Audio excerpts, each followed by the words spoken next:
ಅಪಘಾತ ಮಾಡಿ ಬೈಕ್ ಸವಾರರಿಗೆ ಹಲ್ಲೆ ನಡೆಸಿರುವಂತಹ ಆರೋಪ ಕಿರುತೆರೆ ನಟಿ ಲಕ್ಷ್ಮೀ ಸಿದ್ದಯ್ಯ ವಿರುದ್ಧ ಕೇಳಿ ಬಂದಿದೆ.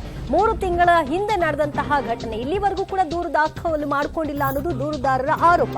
ಈ ಬಗ್ಗೆ ಪಬ್ಲಿಕ್ ಟಿವಿಗೆ ಕಿರುತೆರೆ ನಟಿ ಲಕ್ಷ್ಮೀ ಸಿದ್ದಯ್ಯ ರಿಯಾಕ್ಟ್ ಮಾಡಿದ್ದಾರೆ.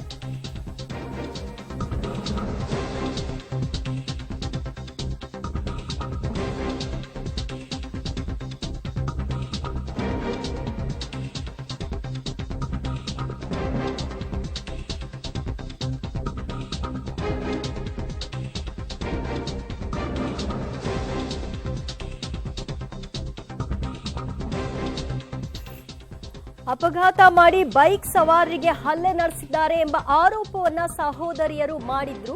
ಈ ಕುರಿತಾಗಿ ನಟಿ ಲಕ್ಷ್ಮೀ ಸಿದ್ದಯ್ಯ ಅವರು ಪ್ರತಿಕ್ರಿಯೆಯನ್ನ ಕೊಟ್ಟಿದ್ದಾರೆ. ಮೊದಲನೇದಾಗಿ ನನ್ನ ವಾಹನ ಅವರ ಗಾಡಿಗೆ ಟಚ್ಚೇ ಆಗಿಲ್ಲ, ನಾನು ರ್ಯಾಶ್ ಡ್ರೈವ್ ಕೂಡ ಮಾಡಿಲ್ಲ ಅಂತ ಪಬ್ಲಿಕ್ ಟಿವಿಗೆ ಪ್ರತಿಕ್ರಿಯೆಯನ್ನ ಕೊಟ್ಟಿದ್ದಾರೆ ಕಿರುತೆರೆ ನಟಿ ಲಕ್ಷ್ಮೀ ಸಿದ್ದಯ್ಯ ಅವರು. ಸಹೋದರಿಯರು ಆರೋಪ ಮಾಡ್ತಾ ಇದ್ರು, 3 ತಿಂಗಳ ಹಿಂದೆ ನಡೆದಂತಹ ಘಟನೆ ಇದು, ಪೊಲೀಸರು ಇಲ್ಲಿವರೆಗೂ ದೂರನ್ನ ದಾಖಲು ಮಾಡಿಕೊಂಡಿಲ್ಲ, ಕಿರುತೆರೆ ನಟಿ ಅನ್ನೋ ಕಾರಣಕ್ಕಾಗಿ ಅವರ ಪರವಾಗಿ ಪೊಲೀಸರು ಇದ್ದಾರೆ ಅನ್ನೋ ಆರೋಪವನ್ನು ಕೂಡ ಮಾಡಿದ್ರು. ಮತ್ತು ಆಕ್ಸಿಡೆಂಟ್ ಮಾಡಿದ ನಂತರದಲ್ಲಿ ನಮ್ಮ ಮೇಲೆ ಹಲ್ಲೆ ಕೂಡ ನಡೆಸಿದ್ರು ಕಿರುತೆರೆ ನಟಿ ಅನ್ನುವಂತಹ ಆರೋಪವನ್ನ ಇದೀಗ ಸಹೋದರಿಯರು ಮಾಡ್ತಾ ಇದ್ದಾರೆ. ಈ ಸಂಬಂಧಿತವಾಗಿ ಒಂದಷ್ಟು ವಿಡಿಯೋ ತುಣುಕುಗಳನ್ನು ಕೂಡ ಹರಿಬಿಟ್ಟಿದ್ದಾರೆ. ಆದರೆ ಇದಕ್ಕೆ ರಿಯಾಕ್ಟ್ ಮಾಡಿರುವಂತಹ ಲಕ್ಷ್ಮೀ ಸಿದ್ದಯ್ಯ ಅವರು, ನನ್ನ ವಾಹನ ಅವರ ಗಾಡಿಗೆ ಟಚ್ಚೇ ಆಗಿಲ್ಲ, ಇದೆಲ್ಲವೂ ಕೂಡ ಸುಳ್ಳು, ನಾನು ರ್ಯಾಶ್ ಡ್ರೈವ್ ಸಹ ಮಾಡಿಲ್ಲ ಅನ್ನುವಂತಹ ಹೇಳಿಕೆಯನ್ನ ಕೊಟ್ಟಿದ್ದಾರೆ ಕಿರುತೆರೆ ನಟಿ ಲಕ್ಷ್ಮೀ ಸಿದ್ದಯ್ಯ ಅವರು. ಪಬ್ಲಿಕ್ ಟಿವಿ ಜೊತೆಗೆ ಅವರ ಮೊದಲ ಪ್ರತಿಕ್ರಿಯೆ ಲಭ್ಯವಾಗಿದೆ. ಏನ್ ಹೇಳ್ತಾರೆ ಅವರ ಮೇಲೆ ಬಂದಿರುವಂತಹ ಆರೋಪಕ್ಕೆ ಅನ್ನೋದನ್ನ ನೋಡೋಣ. ಅದು 3 ತಿಂಗಳ ಮುಂಚೆ ನಡೆದಂಥ ಒಂದು ಘಟನೆ ಈಗ ಮಾಧ್ಯಮಗಳ ಮುಂದೆ ಬಂದಿರುವಂಥದ್ದು ನಮ್ಗೆ ಅನ್ಯಾಯ ಆಗಿದೆ ಅಂತ ಕೆಲವು ಹೆಣ್ಣು ಮಕ್ಕಳು, ಅಂದರೆ ಇಬ್ಬರು ಹೆಣ್ಣು ಮಕ್ಕಳು ಮಾತಾಡ್ತಾ ಇರುವಂಥದ್ದು. ಖುದ್ದು ಲಕ್ಷ್ಮಿ ಅವರು ನನ್ನ ಜೊತೆಲಿ ಇದ್ದಾರೆ, ಮಾತಾಡೋಣ. ಮೇಡಮ್, ಈಗ ಆಕ್ಸಿಡೆಂಟ್ ಆಗಿರೋದು 3 ತಿಂಗಳಾಗಿರೋದು ಇದೆಲ್ಲ ನಿಮಗೆ ಮಾತ್ರ ಗೊತ್ತಿತ್ತು. ಇವತ್ತು ಹೊರಗಡೆ ಬಂದಿದೆ ವಿಷಯ. ಅವತ್ತಿನ ದಿನ ಘಟನೆ ನಡೆದಾಗ ಏನಾಯಿತು ಏನು ಅನ್ನೋದ್ರ ಬಗ್ಗೆ ಮಾಹಿತಿ ಕೊಡಿ ಸರ್. ಅವತ್ತು ಬಂಪರ್ ಟು ಬಂಪರ್ ಮೂವ್ ಆಗ್ತಿತ್ತು ಮೈಸೂರು ರೋಡಿಂದ ಜ್ಞಾನಭಾರತಿ ಹೋಗೋ ರೋಡಲ್ಲಿ. ಅವರೆಲ್ಲ ಅವಾಗ ನಿಮಗೆ ಗೊತ್ತು, ಯಾರು ರ್ಯಾಶ್ ಆಗಂತೂ ಕಾರು ಓಡಿಸೋದಕ್ಕಾಗಲ್ಲ. ಅವ್ರು ಹೇಳಿದ ಪ್ರಕಾರ ನಾವು ತುಂಬ ರ್ಯಾಶಾಗಿ ಓಡಿಸ್ಕೊಂಡು ಬಂದು ಅವ್ರ ಗಾಡಿಗೆ ಹೊಡೆದೆ, ಅವ್ರು ಬಿದ್ದರು ಅಂತ ಅದೆಲ್ಲ ಸುಳ್ಳು. ಅವರಾಗೇ ಬಂದು ಇವಾಗ ಪಕ್ಕದಲ್ಲಿ ಪಾಸ್ ಆಗೋವಾಗ ಅವ್ರ ಪಕ್ಕದಲ್ಲಿ ಪಾಸ್ ಆಗಿದೆ, ಬಟ್ ನನ್ನ ಗಾಡಿ ಅಂತೂ ಟಚ್ ಆಗಿಲ್ಲ. ಅಷ್ಟಕ್ಕೆ ಬಂದು ನನ್ನ ಲೆಫ್ಟ್ ಸೈಡ್ ಗ್ಲಾಸ್ಗೆ ಡಬ್ಬ ಅಂತ ಹೊಡೆದು ಕಾಮನ್ ಸೆನ್ಸ್ ಇಲ್ವಾ ಅಂತ ಬೈಯೋದಕ್ಕೆ ಶುರು ಮಾಡಿದ್ರು. ಈ ಸಡನ್ನಾಗಿ ಬಂದು ಯಾರೋ ಬೈಯೋಕ್ಕೆ ಶುರು ಮಾಡಿದ್ರೆ ಎಂಥವ್ರಿಗೆ ಆಗಲಿ ಕೋಪ ಬಂದೇ ಬರುತ್ತೆ. ನಾನು ಆವಾಗ ಬೈದೆ ಅವ್ರಿಗೆ. ಅದು ಬೈದಿದ ತಕ್ಷಣ ಏನಾಯಿತು, ತಕ್ಷಣ ಬಂದು ಮೂಮೆಂಟಲ್ಲಿರೋ ಕಾರ್ ಮುಂದೆ ಹೋಗಿ 2 ವೀಲರನ್ನು ನಿಲ್ಲಿಸಿ, ಇವಾಗ ಎಷ್ಟು ಕಂಟ್ರೋಲ್ ಆಗುತ್ತೋ ಅಷ್ಟು ನಾನು ಮಾಡಬಲ್ಲೆ ಅಲ್ವಾ, ಒಂದು ಸ್ವಲ್ಪ ಟಚ್ ಆಯಿತು. ಟಚ್ ಆಗಿದ್ದಕ್ಕೆ ಅದನ್ನೇ ದೊಡ್ಡ ರೀಸನ್ನು, ನಾವು ಇವ್ರು ಬಂದು ಗುದ್ದಿದ್ದಾರೆ, ಹಾಗೆ ಹೀಗೆ ಪ್ರಾಬ್ಲಮ್ ಮಾಡಿದ್ದಾರೆ ಅಂತ ಸುಳ್ಳು ಕಂಪ್ಲೇಂಟ್ಗಳನ್ನ ಕೊಟ್ಟು ಆರೋಪಗಳನ್ನ ಮಾಡಿ ಇವತ್ತು ಚಾನೆಲ್ ಮುಂದೆ ಸುಳ್ಳು ಆರೋಪಗಳನ್ನ ನಾನು ಕುಡಿದು ಡ್ರೈವ್ ಮಾಡ್ತಿದ್ದೆ ಅಂತ ಹೇಳ್ತಾರೆ. ಆ್ಯಕ್ಚುಲಿ ಈಗ ನಾನು ಅದೇ ವಿಷಯ ನಿಮ್ಮನ್ನ ಕೇಳಕ್ಕೆ ಬಂದೆ. ಅಂದರೆ 1, 2, 3 ಅಲ್ಲ, ಸುಮಾರು ಆರೋಪಗಳು ಮಾಡಿದ್ದಾರೆ. ಅವರು ಹೇಳಿದಂಥ ಹೇಳಿಕೆನ ನಾನೇ ತೊಗೊಂಡಿರುವಂಥದ್ದು.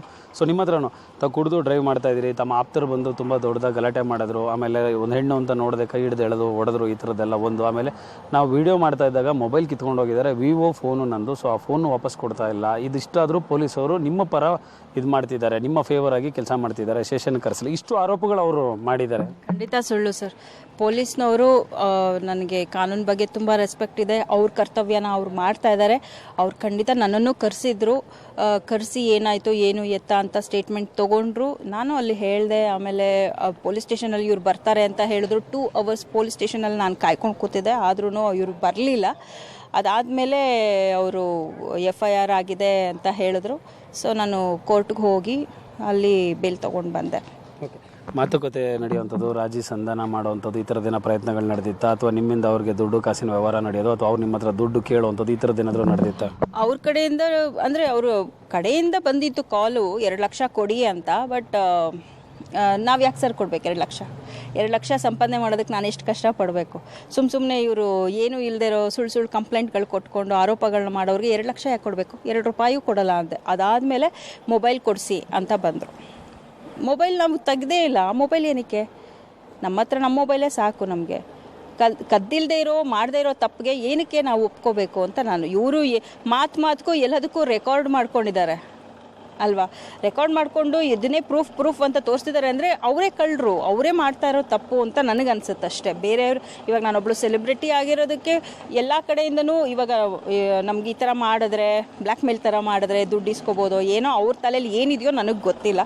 ಸೊ ಗೊತ್ತಿಲ್ಲ ಏನು ಅವ್ರು ಯಾಕೆ ಈ ಥರ ಎಲ್ಲ ಮಾಡ್ತಿದ್ದಾರೆ ಅನ್ನೋದು ನನಗೆ ಅರ್ಥನೇ ಆಗ್ತಾ ಇಲ್ಲ. ಸೊ ಹಾಗಾದ್ರೆ ಈಗ ಮುಂದಿನ ನಡೆ ಏನು ಲಕ್ಷ್ಮಿ ಅವ್ರಿಗೆ ಅಂದರೆ ಒಬ್ಬ ಕಲಾವಿದೆಗೆ ಈ ಥರದ ಜರ್ನಿಯಲ್ಲಿ ಒಂದಷ್ಟು ವಿಚಾರಗಳು ನಡೆ ತುಂಬ ಮೈಂಡಿಗೆ ಅಪ್ಸೆಟ್ ಮಾಡುತ್ತೆ.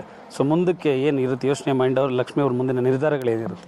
ಖಂಡಿತ ಇದು ತುಂಬಾ ಡಿಸ್ಟರ್ಬ್ ಮಾಡುತ್ತೆ. ಇವಾಗ ಏನೂ ಮಾಡದೇ ಇರೋ ತಪ್ಪಿಗೆ ಇವಾಗ ಆರೋಪಗಳು ಬಂದಾಗ ಮೆಂಟಲಿ ನಾವು ಡಿಸ್ಟರ್ಬ್ ಆಗೇ ಆಗ್ತೀವಿ. ಸೊ ಮಾನಸಿಕವಾಗ್ಲೂ ಅಷ್ಟೇ, ಮೆಂಟಲಿನೂ ನಾನು ತುಂಬ ಡಿಸ್ಟರ್ಬ್ ಆಗಿದ್ದೀನಿ. ಇದಕ್ಕೆ ಉತ್ತರ ಕೋರ್ಟ್ಗೆ ಹೋಗ್ತೀನಿ ನಾನು. Court. Thank you madam. Thank you. So ಇಬ್ಬರು ಹೆಣ್ಮಕ್ಳು ಆರೋಪ ಮಾಡಿದ್ರು ಲಕ್ಷ್ಮಿಯವರ ವಿರುದ್ಧ ಈ ಥರ ಎಲ್ಲ ಆಗಿದೆ ಅಂತ ಅಂದ್ಬಿಟ್ಟು. ಸೊ ಈ ಆರೋಪಗಳಿಗೆ ಎಲ್ಲದಕ್ಕೂ ಕೂಡ ಲಕ್ಷ್ಮಿಯವರು ಖುದ್ದಾಗಿ ಪಬ್ಲಿಕ್ ಟಿವಿಗೆ ಉತ್ತರವನ್ನು ಕೊಟ್ಟಿರುವಂಥದ್ದು. ಸೊ ಎಲ್ಲ ಆರೋಪಗಳು ಸುಳ್ಳು, ನಾವು ಯಾವುದೇ ರೀತಿಯ ತಪ್ಪನ್ನು ಮಾಡಿಲ್ಲ. ಸೊ ತಪ್ಪು ಮಾಡದೆ ಅವ್ರು ಕೇಳಿದ್ದನ್ನೆಲ್ಲ ಮಾಡೋಕ್ಕಾಗಲ್ಲ. ಮುಂದಿನ ದಿನಗಳಲ್ಲಿ ಕೋರ್ಟಲ್ಲೇ ಮಿಕ್ಕಿದೆಲ್ಲ ವಿಚಾರವನ್ನು ಬಗೆಹರಿಸ್ಕೊತೀನಿ ಅಂತ. ಕ್ಯಾಮರಾ ಪರ್ಸನ್ ಸುಹಾಸ್ ಜೊತೆ ಹರಿಸಿನಪ್ಪ, ಎಂಟರ್ಟೈನ್ಮೆಂಟ್ ಬ್ಯೂರೋ, ಪಬ್ಲಿಕ್ ಟಿವಿ.